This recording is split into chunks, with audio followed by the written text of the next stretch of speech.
தேர்தல்கள் கணித்த மாதிரியே நடக்குங்கிறதுக்கு எந்த கேரண்டியும் கிடையாது. அது என்ன மோடி கேரண்டியா? கணிப்புகளை எல்லாம் தாண்டும். அதான் தேர்தல், அதான் அரசியலே. அதுதான் இப்ப அதிமுகவும் கணிப்புகளை தாண்டிய அரசியல் அது செய்தாக வேண்டிய ஒரு கால கட்டாயத்தில் இருக்கிறது. அந்த அந்த அந்த கட்டாயத்தை எடப்பாடி பழனிசாமி அவர்கள் உணர்கிறார்களா? அதற்கேற்றவாறு அதிமுகவின் திசை வெளி பயணத்தை மாற்றி அமைக்க போகிறாரா? அதிமுக மீண்டும் ஒற்றுமைப்படுகிறதா?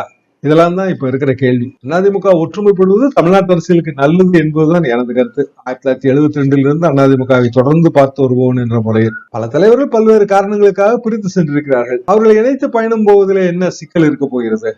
அவரவர்களின் அந்தஸ்துக்கு ஏற்றவாரியான பொறுப்புகள் தரப்பட வேண்டும். எல்லா தலைவர்களும் வேண்டும்.